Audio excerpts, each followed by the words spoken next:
2025年初，全球天文学界和公众的视线聚焦在一颗名为2024 YR4 的小行星上。这颗直径约40至100米，相当于足球场大小的太空岩石，被预测有 1.6% 的概率在2032年12月22日撞击地球。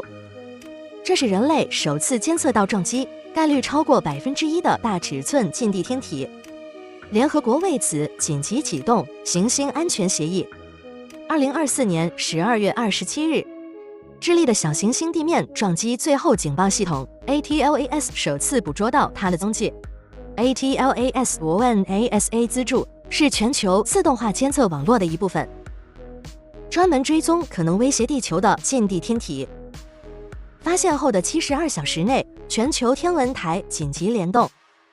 欧洲航天局和美国宇航局的观测数据显示，这颗小行星的轨道与地球存在潜在交集。最初撞击概率仅为 1%， 但随着数据积累，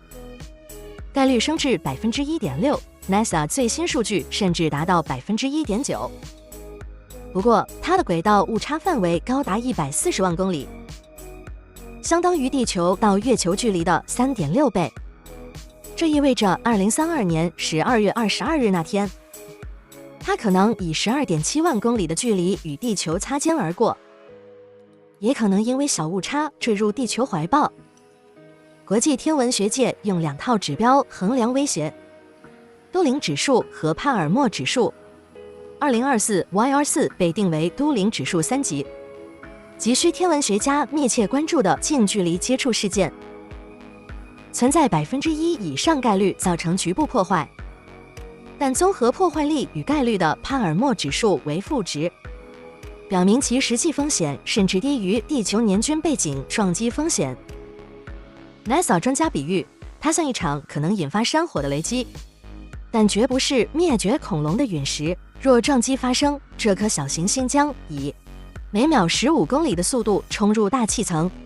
爆炸能量相当于8兆吨 ，TNT 是广岛原子弹的500倍。大气层的缓冲作用会使其大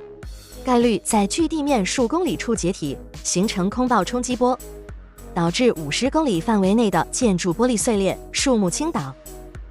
若撞击点位于海洋，可能引发区域性海啸，但影响范围不会超过200公里。历史上有过类似案例。2013年，一颗直径20米的小行星在俄罗斯车里亚宾斯克上空爆炸，造成1600余人受伤。1908年，通古斯大爆炸摧毁了2150平方公里内的森林，但未造成人员死亡。科学家指出，100米级小行星的撞击概率是每万年一次，而引发全球灾难的1公里级天体撞击间隔长达100万年。面对潜在威胁，国际小行星预警网络已协调全球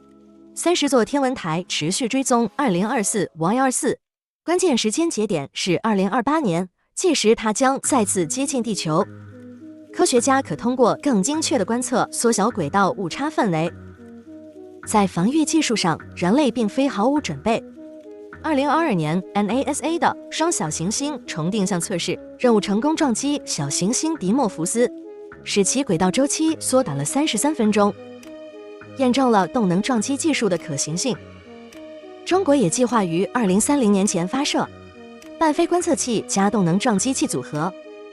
通过精确计算轨迹后实施撞击并评估效果。此外，联合国行星安全协议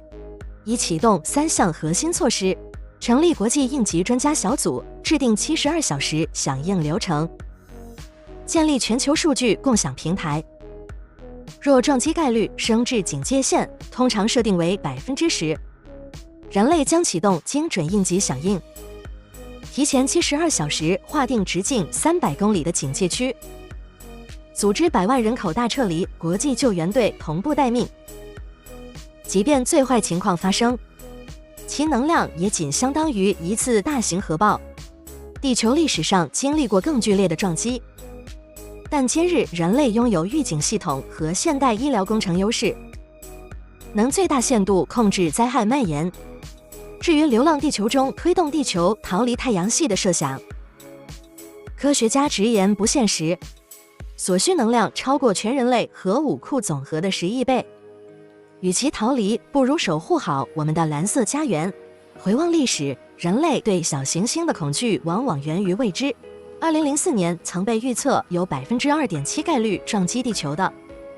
毁神星，最终被排除威胁。2019年直径340米的贝努，撞击概率从2700%修正至1750%。每一次虚惊都在推动技术进步。如今，人类已能追踪 98% 的千米级潜在威胁天体。小行星2024 Y24 事件本质是一场宇宙级消防演练，从夏威夷的望远镜到敦煌的深空雷达，从休斯顿的控制中心到联合国的圆桌会议，无数人正在编织一张守护地球的星链。正如行星防御专家琳达·托马斯所言，恐惧源于想象，安全来自计算。当科学与协作成为盾牌，人类终将跨越对未知的恐惧，在星辰大海中稳健前行。